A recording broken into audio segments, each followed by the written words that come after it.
मध्य पूर्व में अब हालात पूरी तरह से बेकाबू होते नजर आ रहे हैं। अमेरिका और ईरान के बीच सीधे तौर पर विनाशकारी युद्ध छिड़ गया है। शुक्रवार रात दोनों देशों ने एक दूसरे के सैन्य ठिकानों और बुनियादी ढांचों पर ताबड़तोड़ हमले किए हैं। अमेरिका ने जहां लगातार 7वीं रात ईरान के अहम ठिकानों को मलबे में तब्दील किया, तो वहीं ईरान के रिवोल्यूशनरी गार्ड्स ने पलटवार करते हुए सीरिया से लेकर जॉर्डन, कुवैत, बहरीन और ओमान में मौजूद अमेरिकी मिलिट्री बेस पर बैलिस्टिक मिसाइलों और ड्रोन्स की बारिश कर दी। इन हमलों में कई अमेरिकी सैनिकों के घायल होने की भी खबर है। अमेरिका और ईरान अब आर पार की लड़ाई के मूड में है। अमेरिकी सेंट्रल कमांड के मुताबिक अमेरिकी सेना ने लगातार 7वीं रात विनाशकारी हवाई हमले किए। इस दौरान खास तौर पर ईरान की निगरानी साइट्स, मिलिट्री लॉजिस्टिक्स और अंडरग्राउंड हथियारों के गोदामों को सटीक निशाना बनाया गया। लेकिन इस बार ईरान शांत नहीं बैठा। ईरान ने जवाबी कार्रवाई करते हुए पूरे मिडिल ईस्ट में फैले अमेरिकी ठिकानों को अपने निशाने पर ले लिया। ईरान के रिवोल्यूशनरी गार्ड्स ने सीरिया, कुवैत, ओमान, बहरीन और जॉर्डन में मौजूद अमेरिकी ठिकानों पर बड़े हमलों का दावा किया है। सीबीएस न्यूज के मुताबिक ईरान ने जॉर्डन में अमेरिकी सेना द्वारा इस्तेमाल किए जाने वाले कम से कम 2 सैन्य ठिकानों को निशाना बनाया। इन हमलों में कई अमेरिकी सैनिक घायल हुए हैं। हालांकि अमेरिकी रक्षा विभाग पेंटागन ने अभी तक घायल सैनिकों की संख्या या चोटों की गंभीरता पर कोई आधिकारिक पुष्टि नहीं की है। आपको बता दें, जॉर्डन में अमेरिका की सैन्य मौजूदगी काफी मजबूत है और यहां करीब 3 से 4 हजार अमेरिकी सैनिक तैनात हैं। ईरान ने खास तौर पर मुआफक सॉल्टी एयरबेस और प्रिंस हसन एयरबेस पर बैलिस्टिक मिसाइलों से हमला किया। मुआफक सॉल्टी एयरबेस से अमेरिकी फाइटर जेट्स अक्सर उड़ान भरते हैं। इसके अलावा सीरियाई बॉर्डर के पास स्थित टावर 22, किंग फैजल एयरबेस और कई अन्य ट्रेनिंग पोर्ट्स पर भी खतरा मंडरा रहा है। ईरान के निशाने पर केवल जॉर्डन नहीं था। ईरान का दावा है कि उसने कुवैत के कैम्प अल उदैरी और अली अल सलेम एयरबेस और बहरीन में शेख ईसा एयरबेस पर भी तबाही मचाई है। इन हमलों में गोला बारूद के गोदामों, विमानों के शेल्टर, फ्यूल स्टोरेज, मुख्यालयों और रणनीतिक पुलों को निशाना बनाया गया। ओपन सोर्स इंटेलिजेंस फुटेज से पता चलता है कि जॉर्डन बेस की तरफ आती ईरानी मिसाइलों को रोकने के लिए MIM-104 पेट्रियाट इंटरसेप्टर दागे गए, लेकिन वो सभी मिसाइलों को रोकने में नाकाम रहे और बेस पर कम से कम 2 बड़े धमाके हुए। जॉर्डन की सेना का कहना है कि उनके एयर डिफेंस ने 10 ईरानी मिसाइलों को हवा में ही मार गिराया और उनके देश को कोई नुकसान नहीं हुआ, लेकिन हताहतों का आंकड़ा डराने वाला है। अमेरिकी अधिकारियों ने माना है कि सोमवार से अब तक 13 और अमेरिकी सैनिक घायल हुए हैं। युद्ध शुरू होने के बाद से अब तक कुल 14 अमेरिकी सैनिक मारे जा चुके हैं और 427 घायल हुए हैं। दूसरी तरफ अमेरिकी हमलों में ईरान को भी भारी नुकसान हुआ है। ईरानी अधिकारियों के मुताबिक हालिया अमेरिकी हमले में 46 लोग मारे गए हैं और 400 से ज्यादा घायल हैं, जिनमें शुक्रवार को एक पुल में हुए हमले के बाद 8 लोग मारे गए थे। ईरान और अमेरिका के बीच ये सीधा टकराव अब किसी बड़े क्षेत्रीय युद्ध में बदलता दिख रहा है। पेट्रियाट डिफेंस सिस्टम का फेल होना और अमेरिकी बेस पर सीधे मिसाइलें गिरना पेंटागन के लिए एक बड़ी चिंता का विषय है। क्या अमेरिका ईरान पर कोई और बड़ा पलटवार करेगा? पूरे मामले पर आपकी क्या राय है? कमेंट बॉक्स में जरूर बताएं।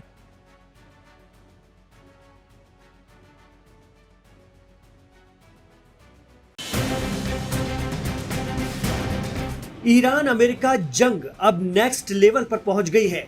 महज कुछ सेकंड का एक वीडियो ईरान ने अपने मीडिया हैंडल के जरिए बड़ी चतुराई से जारी करवाया है, जिसमें IRGC यानी पासदाराने इस्लाम के पूर्व चीफ, जो अब दुनिया में भी नहीं रहे हैं, उन्हें दिखाया गया है और वो ईरान की मिसाइल सिटी का दौरा कर रहे हैं। इस बहाने ईरान ने फिर अपने दुश्मनों को अपने हथियारों की एक झलक दिखा दी है कि हमसे पंगा लेने से पहले देख लो हमारी ताकत। कहा जाता है कि ऐसी कई मिसाइल सिटी ईरान में मौजूद हैं, जहां पहाड़ों के नीचे खुफिया तौर पर हजारों मिसाइल और ड्रोन तैयार हैं। दरअसल अमेरिका की हरकत से ईरान बेहद गुस्से में है।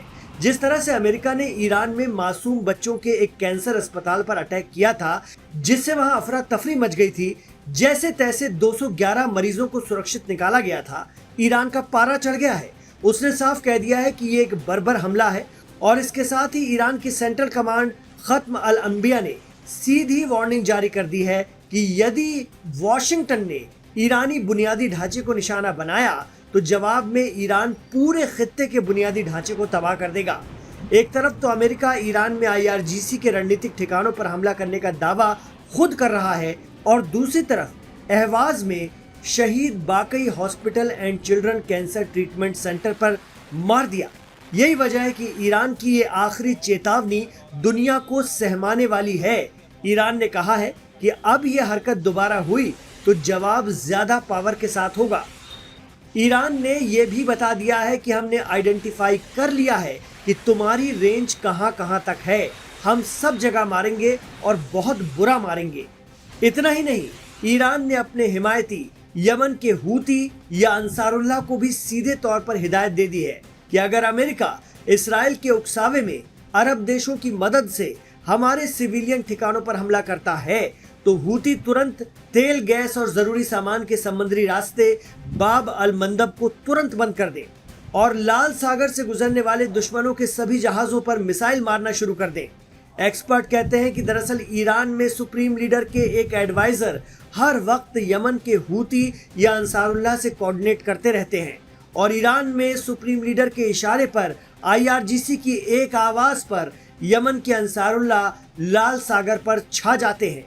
एक बार रेड सी पर बाब अल मंदब रुका तो एशिया से यूरोप का सीधा संपर्क टूट जाएगा और फिर पूरा अफ्रीका घूम कर जाना पड़ेगा।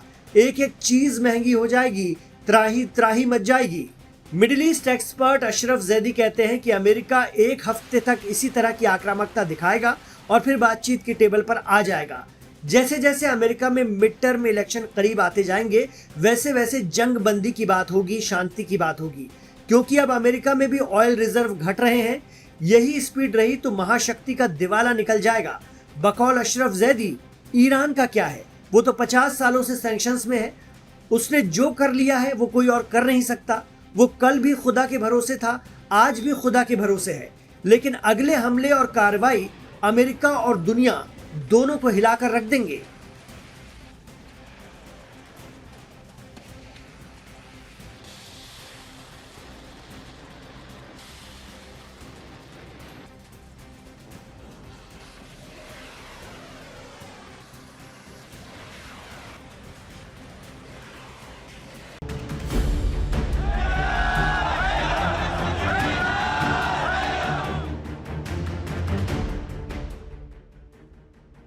अमेरिका और ईरान के बीच जंग अब सिर्फ मिसाइलों तक सीमित नहीं रही। तेहरान की सड़कों पर भी अब एक ऐसा संदेश दिखाई दे रहा है जिसने पूरी दुनिया का ध्यान खींच लिया है।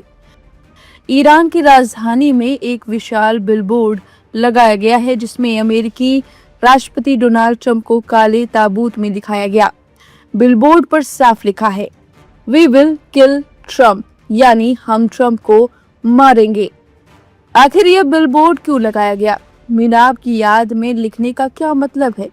और डोनाल्ड ट्रंप ने पहले ऐसी धमकियों पर क्या जवाब दिया था? चलिए आपको सिलसिलेवार तरीके से बताते हैं।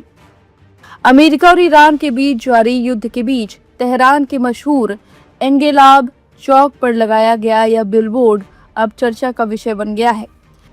ईरान की अर्ध सरकारी मीडिया के मुताबिक बिलबोर्ड में डोनाल्ड ट्रंप को एक काले ताबूत में लेटा हुआ दिखाया गया है।